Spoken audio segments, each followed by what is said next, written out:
세계 의료계가 발칵 뒤집혔습니다. 스위스 재벌가 손녀, 하버드 의대생 클레어 스톤, 최첨단 병원이 아닌 한국 시골의 낡은 도서관에서 그녀가 흘린 눈물 한 방울이 세계 의료 철학을 뒤흔들었습니다. 단 한마디, 사람은 책처럼 고쳐야 해. 그 말을 듣고 그녀는 달라졌습니다. 그리고 3개월 뒤 하버드 국제 컨퍼런스장이 충격에 휩싸입니다. 대체 한국에서 무슨 일이 있었던 걸까요? 지금부터 그 믿기 힘든 이야기를 전해드립니다. 감동 비행기, 지금 이륙합니다. 좋아요와 구독은 진심을 전하는 가장 강력한 연료가 됩니다. 저는 클레어 스톤입니다. 스위스 제약 재벌가의 손녀이자 하버드 의대에서 공부하는 의학도죠. 제 인생은 항상 남들이 부러워하는 길을 걸어왔습니다. 최고급 교육과 풍족한 환경 속에서 자랐고 의학이라는 꿈의 길도 순탄했어요. 하지만 저는 항상 무언가 빠진 듯한 느낌을 지울 수 없었습니다. 클레어, 하버드에서 교환학생으로 선발됐다고? 축하한다. 아버지의 축하 전화를 받았을 때 제 마음은 이미 다른 곳을 향하고 있었어요. 하버드의 최첨단 의료시설이 아닌 아무도 가지 않는 곳에서 진정한 의술을 배우고 싶었습니다. 아버지, 저 한국의 시골 지역 보건소로 실습을 가려고 해요. 전화기 너머로 긴 침묵이 흘렀습니다. 아버지께서는 제 결정을 이해하지 못하셨어요. 톤 가문의 사람이 최첨단 의료 장비도 없는 시골에서 무엇을 배울 수 있겠냐는 의문이었죠. 치유는 최신 장비보다 진심이 먼저예요. 저는 그것을 배우고 싶습니다. 결국 가족들을 설득한 후 저는 3개월간의 실습을 위해 강원도의 한 시골 마을로 향했어요. 비행기에서 내려 서울을 지나 열차를 타고 다시 버스로 갈아타는 긴 여정이었습니다. 창밖으로 보이는 풍경이 점점 도시에 번화하면서 푸른 산과들로 바뀌어갔죠. 여기가 정말 제가 3개월을 보낼 곳인가요? 버스에서 내리자 저를 맞이한 건 한적한 마을의 고요함이었습니다. 끌어온 도시의 소음에 익숙했던 제 귀에는 이상할 정도로 조용했어요. 보건소장 김민석 선생님이 저를 맞이해 주셨습니다. 톤 학생,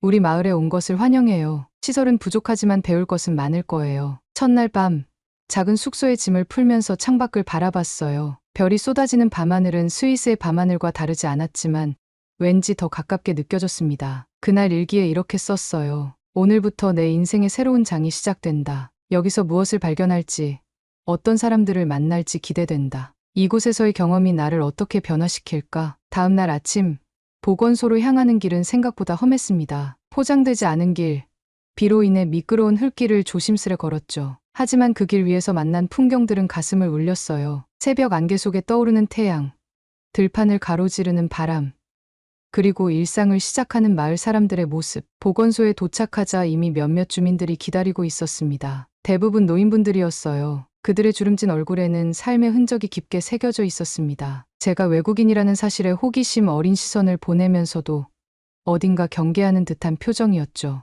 안녕하세요. 저는 클레어입니다. 3개월 동안 이곳에서 실습하게 됐어요. 제 서툰 한국어에 몇몇 노인분들은 미소를 지으셨지만 대부분은 무표정했습니다. 그들의 마음을 열기까지는 시간이 필요할 것 같았어요. 그날 하루 종일 김 선생님을 따라다니며 보건소의 일상을 배웠습니다. 약품은 부족했고 의료 장비도 기본적인 것들 뿐이었어요. 하지만 김 선생님은 그 한정된 자원으로 최선의 치료를 제공하고 계셨습니다. 저녁이 되어 숙소로 돌아오는 길, 문득 이 선택이 옳았는지 의문이 들었어요. 너무 낯설고 너무 다른 환경이었습니다. 하지만 그때 멀리서 들려오는 아이들의 웃음소리가 제 불안을 조금은 덜어주었죠. 이제 시작일 뿐이야. 내일은 더 나아질 거야. 스스로에게 속삭이며 잠자리에 들었습니다. 한국에 온 지 일주일째 되는 날이었습니다. 보건소 창문 너머로 들어오는 아침 햇살이 서류 위에 부드럽게 내려앉았어요. 저는 여전히 이곳에 적응하지 못했죠. 스위스에서는 모든 것이 체계적이고 예측 가능했지만 여기서는 매일이 도전의 연속이었습니다. 클레어, 오늘은 집으로 방문 진료를 가볼까요? 김 선생님의 제안에 저는 설레는 마음으로 고개를 끄덕였어요. 드디어 마을 사람들과 더 가까워질 기회라고 생각했습니다. 첫 번째 방문한 집은 마을 외곽에 있는 작은 농가였어요. 그곳에는 류마티스 관절염으로 고생하시는 박 할머니가 계셨죠. 할머니께 인사를 드리자 그저 저를 한번 흘끗 보시고는 김 선생님에게만 말씀하셨습니다. 외국 아가씨는 왜 데려왔어? 할머니의 말씀에 저는 마음이 아팠어요. 하지만 이해했습니다. 이방인에 대한 불신은 어느 나라나 있는 것이니까요. 다음 집에서는 더 냉담한 반응을 마주했어요. 뇌졸중 후유증으로 반신마비가 있는 송할아버지는 제가 진찰하려 할 때마다 고개를 돌리셨습니다. 나는 괜찮아. 그냥 가. 그날 밤 숙소로 돌아와 침대에 누워 천장을 바라보며 생각했어요. 내가 여기 온 이유는 무엇일까? 내가 정말 도움이 될 수 있을까? 의심과 불안이 밀려왔죠. 일기장을 펼쳐 솔직한 마음을 적었습니다. 나는 사람을 고치러 왔지만 정작 그들은 내 존재조차 받아들이지 않는다. 하버드에서는 완벽한 성적을 받았고 교수님들의 인정도 받았다. 하지만 여기서는 내가 얼마나 무력한지를 깨닫는다. 그 다음 날도 비슷한 상황이 반복됐어요. 보건소에 오는 환자들은 김 선생님만 찾았고 저에게는 냉담했습니다. 제가 말을 걸면 짧게 대답하거나 대답 없이 고개만 끄덕이셨죠. 클레어, 너무 실망하지 마세요. 김 선생님이 위로해 주셨어요. 이 마을 사람들은 오랫동안 외부와 단절되어 살아왔어요. 낯선 사람을 받아들이는데 시간이 필요한 거죠. 2주차에 접어들었을 때 저는 매일 아침 거울을 보며 자신에게 물었습니다. 왜 의사가 되고 싶었지? 그 질문에 대한 답을 찾기 위해 어린 시절을 회상했어요. 10살 때였습니다. 저희 가문이 운영하는 병원에서 자원봉사를 하던 날 한 작은 소녀를 만났어요. 그 아이는 희귀혈액 질환으로 입원해 있었죠. 창백한 얼굴로 항상 웃고 있던 그 아이가 어느 날 저에게 말했습니다. 커서 뭐가 되고 싶어? 저는 머뭇거리다 대답했어요. 아직 모르겠어. 그러자 그 아이가 말했습니다. 나는 의사가 될 거야. 나 같은 아이들을 돕고 싶어. 하지만 그 아이는 퇴원 한 달 후 세상을 떠났어요. 그때 저는 결심했습니다. 그 아이가 이루지 못한 꿈을 내가 이루자. 이 기억을 떠올리며 저는 다시 한번 마음을 다잡았어요. 포기하지 않을 거야. 어떻게든 이 벽을 넘을 수 있을 거야. 세 번째 주가 시작될 무렵 어느 비 오는 날이었습니다. 보건소에는 평소보다 환자가 적었어요. 저는 창밖을 바라보며 한숨을 쉬었죠. 그때 김 선생님이 다가와 어깨를 토닥이셨습니다. 클레어, 혹시 마을 도서관에 가보지 않을래요? 비가 그치면 산책 삼아 가보세요. 요즘은 사람이 별로 없지만 혼자 생각을 정리하기에 좋은 곳이에요. 저는 그 제안이 반가웠습니다. 책은 항상 저에게 위안이 되었으니까요. 비가 그치자 김 선생님이 알려주신 방향으로 걸어갔어요. 비가 그친 후 촉촉해진 흙길을 따라 걸었습니다. 마을의 작은 도서관은 생각보다 멀리 있었어요. 조금 낡은 목조 건물이었지만 소박한 매력이 있었죠. 문을 열자 먼지 섞인 공기와 종이 냄새가 코끝을 스쳤습니다. 안녕하세요. 조심스레 인사했지만 대답이 없었어요. 도서관 안은 생각보다 넓었습니다. 오래된 책장들이 줄지어 서 있었고 햇빛은 먼지 속을 가르며 창문을 통해 들어왔죠. 발소리를 죽여 안으로 들어가니 누군가의 숨소리가 들렸습니다. 책장 사이로 걸어가 소리의 근원을 찾았어요. 그곳에는 한 노인이 책을 수리하고 있었습니다. 실례합니다. 제 목소리에 노인은 고개를 들었어요. 나이가 지긋하신 분이었지만 눈빛은 또렷했습니다. 손에는 책 한 권과 얇은 붓이 들려 있었어요. 외국인이구나. 노인은 제 한국어 인사에 놀란 눈치였습니다. 도서관에 사람이 온 건 오랜만이야. 저는 클레어입니다. 보건소에서 실습 중이에요. 제가 이곳에 온 이유를 설명하자 노인은 고개를 끄덕였죠. 이승호라고 하네. 여기서 책을 돌보고 있어. 이승호 할아버지의 옷은 낡았지만 깨끗했어요. 손가락에는 종이를 다루며 생긴 듯한 미세한 흉터가 여럿 있었죠. 저는 그의 작업에 호기심이 생겼습니다. 낡은 책의 표지를 조심스럽게 수리하고 찢어진 페이지를 붙이는 모습이 마치 수술을 하듯 정교했어요. 이 책들, 왜 이렇게까지 고치세요? 궁금증을 참지 못하고 물었습니다. 이승호 할아버지는 한참 침묵하다 책에서 눈을 떼지 않은 채 말씀하셨어요. 사람도 책처럼 고칠 수 있으니까. 그 말에 저는 가슴이 철렁했습니다. 마치 제 마음을 들여다본 것 같았어요. 노인의 손길을 지켜보며 그가 어떻게 낡은 책을 되살리는지 관찰했죠. 제가 도와드릴 수 있을까요? 저도 모르게 말이 나왔습니다. 이승호 할아버지는 잠시 저를 바라보더니 옆자리를 가리켰어요. 여기 앉게. 우선 보는 것부터 시작하지. 그날 저는 처음으로 책 수리를 배웠습니다. 손에 풀이 묻고 종이 가루가 옷에 떨어졌지만 묘한 평화를 느꼈어요. 이승호 할아버지는 말은 적었지만 행동으로 모든 것을 보여주셨죠. 내일도 올 거예요. 떠나기 전 말씀드렸습니다. 할아버지는 대답 없이 미소만 지으셨어요. 그 후로 저는 매일 보건소 일과가 끝나면 도서관으로 향했습니다. 이승호 할아버지는 항상 같은 자리에 계셨죠. 저는 그분의 책 수리 기술을 배우며 조금씩 가까워졌어요. 클레어, 책은 시간을 담은 그릇이야. 어느 날 할아버지께서 말씀하셨습니다. 이 책들에는 누군가의 삶이, 기억이 담겨 있지. 그래서 함부로 다루면 안 돼. 그 말씀이 제 마음에 깊이 새겨졌어요. 환자도 책처럼 각자의 이야기를 가지고 있는 건 아닐까? 그들의 삶과 아픔을 존중하며 다가가야 하는 건 아닐까 생각했죠. 점점 이승호 할아버지의 솜씨를 배워갔습니다. 풀칠하는 법, 찢어진 종이를 이어 붙이는 법, 책 등을 바로잡는 법까지. 할아버지는 인내심 있게 저를 가르쳐 주셨어요. 의대에서 배운 외과 수술보다 더 섬세한 손놀림이 필요하네요. 저는 실수로 종이를 더 찢어버리고 한숨을 쉬었습니다. 이승우 할아버지는 웃으셨어요. 사람의 상처보다 책의 상처가 더 어렵지. 하지만 원리는 같아. 조급해하지 말고 천천히. 그렇게 저는 매일 조금씩 성장했습니다. 처음에는 실수투성이었지만 점차 손에 익어갔어요. 할아버지는 제가 고친 책을 살펴보시고는 때로는 고개를 끄덕이시고 때로는 다시 고치라고 하셨죠. 어느 날 한 어린이용 동화책을 수리하던 중 저는 문득 내용이 궁금해졌습니다. 서툰 한국어로 읽기 시작했어요. 이승우 할아버지는 제 발음을 교정해 주시며 이야기의 의미를 설명해 주셨죠. 할아버지, 이 도서관에는 왜 사람들이 안 오나요? 궁금증이 생겨 물었습니다. 마을 사람들은 바빠. 농사일도 있고 또 요즘은 책보다 다른 것에 관심이 많지. 할아버지의 목소리에는 아쉬움이 묻어났어요. 그때 저는 결심했습니다. 이 도서관에 다시 사람들이 오게 하고 싶어요. 도와주실래요? 도서관에 다시 사람들이 오게 하고 싶다고? 이승우 할아버지는 놀란 표정으로 저를 바라보셨어요. 어떻게 할 생각인가? 저는 결연한 표정으로 말했습니다. 우선 이곳을 정리하고 책들을 수리해서 사람들에게 알려야 해요. 제가 도울게요. 다음 날부터 저는 보건소 일과가 끝나면 도서관으로 달려갔습니다. 먼지 쌓인 책장을 닦고 흩어진 책들을 분류했어요. 이승우 할아버지는 처음엔 놀라시다가 곧 저와 함께 일하셨죠. 이 책은 특별히 신경 써서 고쳐야 해. 할아버지가 오래된 한 책을 건네주셨습니다. 표지는 거의 떨어져 나갔고 페이지는 누렇게 변색되어 있었어요. 이건 뭔가요?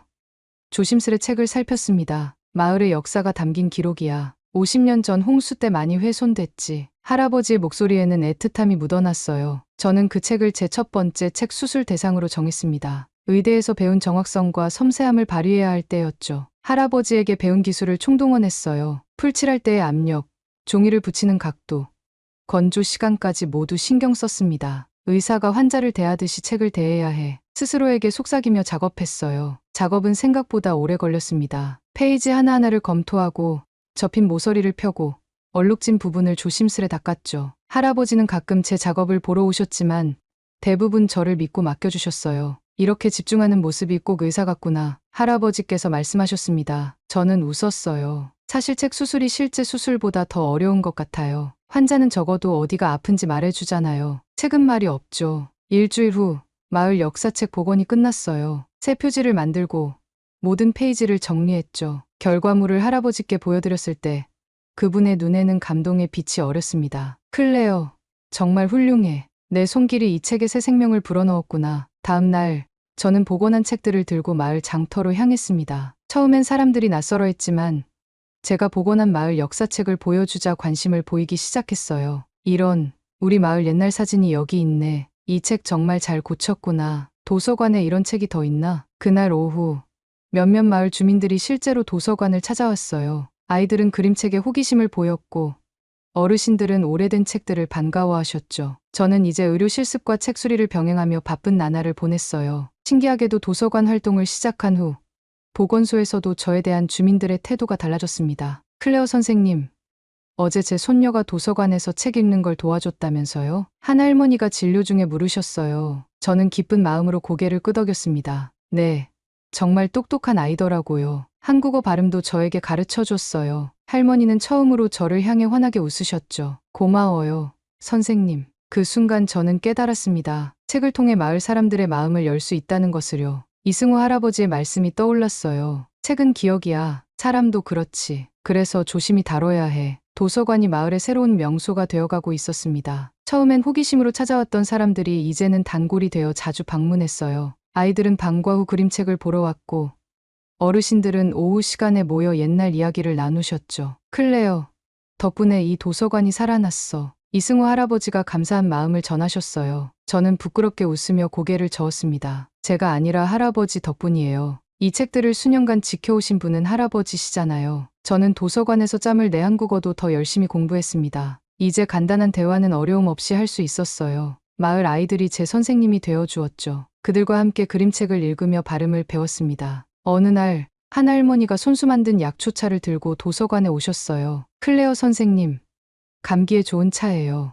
요즘 밤늦게까지 일하는 것 같아 걱정돼서. 저는 감사한 마음에 눈시울이 붉어졌습니다. 처음 이 마을에 왔을 때 냉담했던 주민들이 이제는 저를 진심으로 걱정해 주셨어요. 도서관은 점점 마을의 사랑방이 되어갔습니다. 주민들이 자신의 책을 기증하기도 했어요. 오래된 농사책, 손때 묻은 요리책, 심지어 가보로 간직하던 시집까지. 이 책은 제 할아버지가 쓰신 거예요. 여기서 잘 보관해 주세요. 한 중년 남성이 손으로 쓴 일기장 같은 책을 건네주셨습니다. 저는 그분의 신뢰에 감사했어요. 소중히 다루겠습니다. 복원이 필요한 부분은 정성껏 고칠게요. 마을 어르신들과 이야기를 나누며 한국의 역사와 문화도 배웠습니다. 때로는 슬픈 전쟁 이야기, 때로는 웃음 가득한 마을 축제 이야기까지. 그들의 기억은 책보다 더 생생했어요. 우리 마을은 전쟁 때 많이 파괴됐었지. 하지만 다시 일어섰어. 한 할아버지의 말씀에 저는 깊이 고개를 끄덕였습니다. 이승호 할아버지는 언제나 조용히 책을 수리하고 계셨어요. 저는 종종 할아버지께 여쭤봤습니다. 왜 이렇게 책에 헌신하세요? 할아버지는 항상 같은 대답을 하셨어요. 책은 기억이야. 사람도 그렇지. 그래서 조심히 다뤄야 해. 어느 날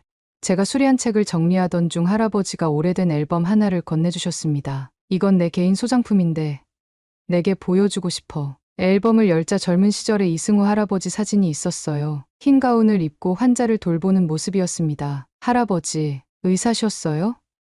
놀라움의 말을 잇지 못했어요. 할아버지는 미소를 지으셨습니다. 그래, 30년 넘게 의사로 일했지. 은퇴 후에는 책 수리에 관심을 갖게 됐어. 그제서야 할아버지가 왜 그렇게 섬세하게 책을 다루셨는지, 왜 제 의대 이야기에 관심을 보이셨는지 이해했어요. 할아버지와 저는 같은 길을 걷고 있었던 겁니다. 의사는 사람의 몸을 고치지만 때로는 그것만으론 부족해. 마음도 함께 치유해야 하지. 할아버지의 말씀이 깊이 와닿았어요. 보건소에서의 실습도 달라졌습니다. 이제 주민들은 저를 신뢰하기 시작했어요. 클레어 선생님이 봐주세요. 하고 찾는 분들이 생겼죠. 저는 환자들을 대할 때 책을 대하듯 조심스럽게 접근했습니다. 그들의 이야기에 귀 기울이고 아픔 너머의 삶에 관심을 가졌어요. 놀랍게도 이런 태도가 치유에 큰 도움이 된다는 걸 깨달았습니다. 실습 기간이 절반을 넘어가고 있었어요. 한국에서의 시간이 제 인생을 바꾸고 있다는 것을 느꼈습니다. 그러던 어느 날 스위스에서 긴급한 연락이 왔어요. 하버드 의대에서 온 이메일을 확인했습니다. 제 눈을 의심할 수밖에 없었어요.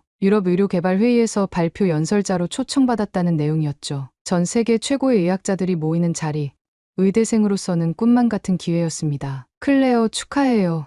정말 대단한 기회네요. 김 선생님은 제 소식을 듣고 기뻐하셨어요. 이런 기회는 놓치면 안 돼요. 저는 웃으려 했지만 웃음이 나오지 않았습니다. 회의는 2주 후, 한국에서의 실습 기간이 끝나기 전에 떠나야 한다는 의미였어요. 고민되네요. 아직 실습이 끝나지 않았는데 제 말에 김 선생님은 이해한다는 듯 고개를 끄덕이셨습니다. 걱정 마세요. 그동안 충분히 열심히 했어요. 남은 기간은 특별 이수로 인정해 드릴게요. 모든 게 순조롭게 풀리는 듯 했지만 제 마음은 복잡했어요. 그날 저녁 이승우 할아버지께 이 소식을 전했습니다. 그래, 가야지. 내 앞길이 기다리고 있잖아. 할아버지는 담담하게 말씀하셨어요. 하지만 그 눈빛에서 아쉬움을 읽을 수 있었습니다. 숙소로 돌아와 짐을 정리하며 생각했어요. 정말 떠나야 할까?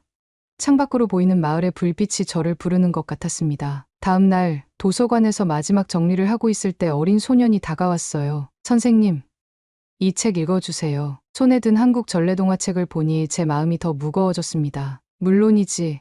함께 읽자. 소년과 책을 읽으며 문득 깨달았어요. 제가 진정으로 원하는 것은 무엇인지를. 그날 밤 하버드에 이메일을 보냈습니다. 회의 참석을 정중히 거절한다는 내용이었어요. 대신 한국에서의 실습을 끝까지 마치고 싶다고 설명했습니다. 다음 날 아침 예상대로 하버드에서 긴급 전화가 왔어요. 클레어, 이게 얼마나 중요한 기회인지 알고 있나요?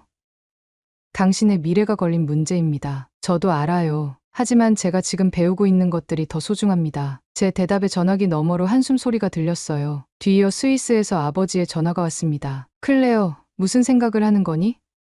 모든 의대생이 꿈꾸는 기회야. 아버지, 저는 여기서 의학 교과서에는 없는 것들을 배우고 있어요. 진정한 치유가 무엇인지를요. 갈등은 계속됐지만 저는 결심을 굳혔어요. 이곳에서의 경험이 제 인생을 바꾸고 있었고 그 여정을 끝까지 가고 싶었습니다. 그러던 중 하버드에서 타협안을 제시했어요. 실습 기간을 일주일 단축하고 회의에 참석하는 조건이었습니다. 고민 끝에 그 제안을 받아들였어요. 남은 일주일, 저는 마을 사람들과 더 가깝게 지내려 노력했습니다. 보건소에서 환자들에게 더 많은 시간을 할애했고 도서관에서는 모든 책이 제자리에 있도록 정리했어요. 내가 진짜 고치고 싶은 건 여기에 있어요. 이승우 할아버지와 마지막 책 수리를 하며 말했습니다. 할아버지는 이해한다는 듯 미소 지으셨어요. 떠나기 전날 밤 마을 주민들이 작은 송별회를 열어주셨습니다. 처음 왔을 때 냉담했던 그 얼굴들이 이제는 따뜻한 미소로 저를 배웅해 주었어요. 클레어 선생님, 꼭 다시 와요. 우리 잊지 말아요. 그들의 말 한마디 한마디가 가슴에 새겨졌습니다. 하버드로 돌아가야 한다는 현실이 점점 가까워졌지만 제 마음은 이미 이곳에 머물고 있었어요. 유럽 의료회의에서 무슨 말을 해야 할지 생각만으로도 가슴이 뛰었습니다. 떠나는 날 아침, 하늘은 맑고 푸르렀습니다. 제가 처음 이 마을에 도착했던 날과 비슷한 날씨였지만 모든 것이 달라졌어요. 이제 이 마을은 제게 낯선 곳이 아니라 제 마음의 일부가 되었습니다. 클레어, 비행기 시간 늦지 않게 서울로 출발해야 해요. 김 선생님이 말씀하셨죠. 저는 고개를 끄덕이며 마지막으로 보건소를 둘러봤어요. 선생님, 정말 감사합니다. 이곳에서 많은 것을 배웠어요. 제 말에 김 선생님은 따뜻하게 미소 지으셨습니다. 클레어가 우리에게 준 것이 더 많아요. 다시 돌아오길 기다릴게요. 짐을 다 꾸리고 나서 도서관으로 향했습니다. 이승우 할아버지에게 작별 인사를 드려야 했어요. 도서관 문을 열자 언제나처럼 할아버지는 책상에 앉아 책을 수리하고 계셨습니다. 할아버지, 저 떠나요. 제 목소리가 떨렸어요. 이승우 할아버지는 천천히 고개를 들고 저를 바라보셨습니다. 잘 다녀오거라. 네가 배운 것들을 잊지 말고. 할아버지의 목소리는 평소와 같이 차분했지만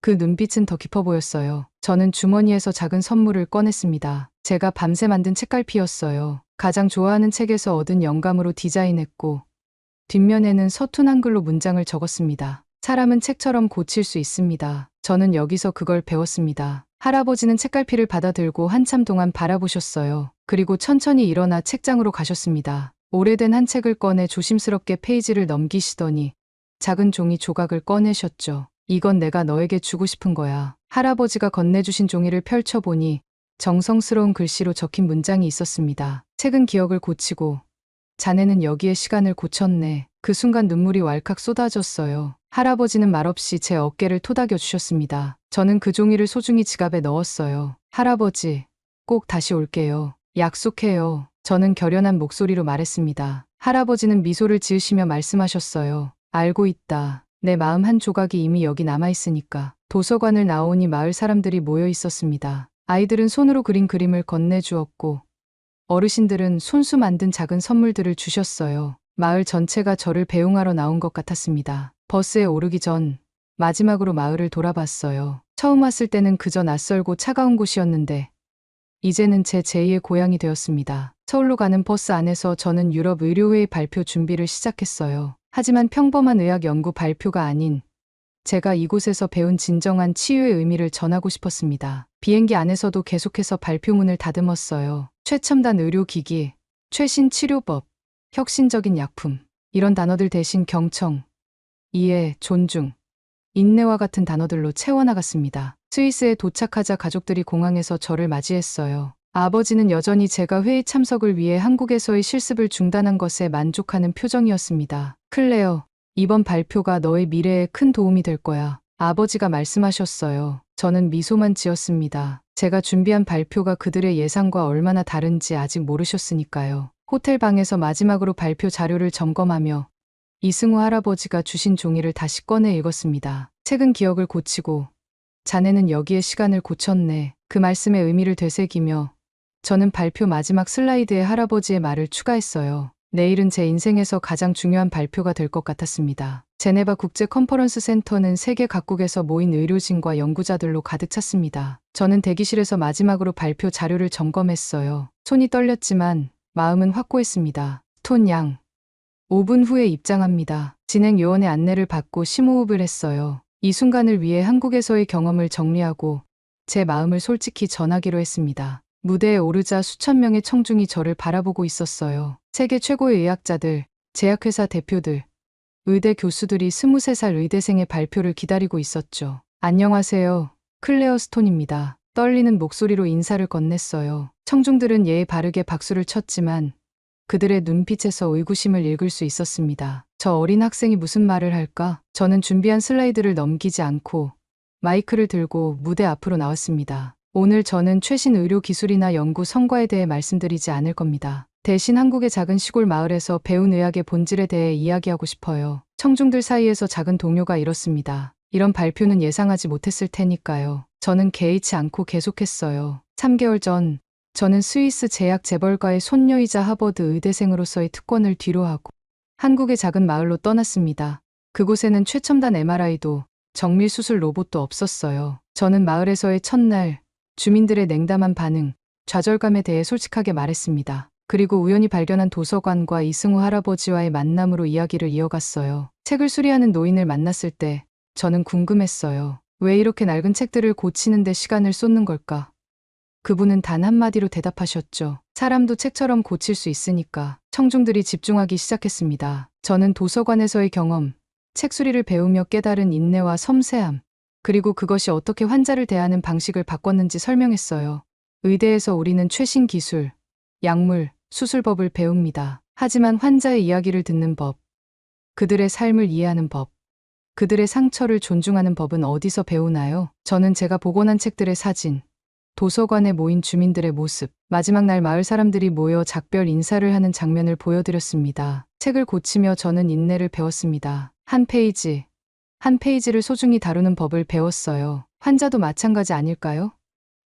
그들의 이야기 한 줄 한 줄을 소중히 듣고 그들의 삶 한 페이지 한 페이지를 존중해야 하지 않을까요? 발표가 진행될수록 청중들의 표정이 달라졌어요. 처음에 의구심은 관심으로, 그리고 감동으로 바뀌어 갔습니다. 마지막 슬라이드에 이승우 할아버지의 말씀을 띄웠어요. 책은 기억을 고치고, 자네는 여기에 시간을 고쳤네. 그리고 저는 발표의 마지막 문장을 말했습니다. 저는 한국의 작은 도서관에서 책을 고치며 사람을 배웠습니다. 진짜 치료는 기계가 아니라 이해하는 손끝에서 시작됩니다. 발표가 끝나자 잠시 정적이 흘렀어요. 그리고 한 사람이 일어나 박수를 치기 시작했고, 이내 모든 청중이 기립박수를 보냈습니다. 눈물을 훔치는 분들도 보였어요. 컨퍼런스가 끝난 후 많은 언론에서 인터뷰 요청이 왔습니다. 책 수선으로 시작된 의료 인문학 프로젝트라는 제목으로 제 이야기가 보도됐어요. 하버드 의대에서는 제 경험을 바탕으로 한 새로운 커리큘럼을 개발하자는 제안이 나왔습니다. 클레어 이니셔티브라는 이름으로 시작된 이 프로젝트는 의대생들에게 의학 지식뿐만 아니라 환자를 한 인간으로 대하는 법을 가르치는 것을 목표로 했어요.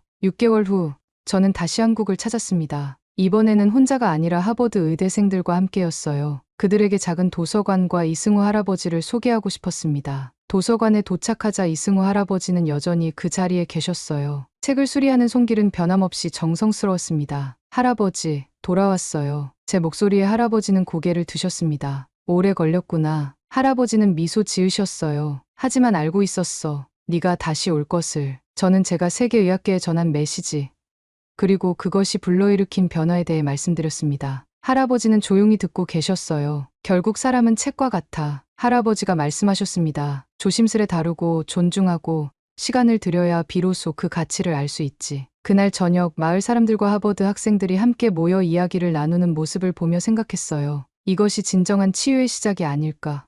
국경과 언어, 문화를 넘어 서로를 이해하고 존중하는 마음. 그것이 의학의 근본이 아닐까? 저는 지금도 가끔 한국의 그 마을을 찾습니다. 이승우 할아버지와 함께 책을 수리하며 사람을 고치는 법을 계속해서 배우고 있어요. 그리고 전 세계 의대생들에게 전합니다. 진정한 치유는 이해하는 손끝에서 시작됩니다. 오늘 이야기 마음에 남으셨다면 구독과 좋아요 한번 눌러주시면 더 따뜻한 감동으로 다시 찾아뵙겠습니다. 감동 비행기. 여기서 인사드립니다.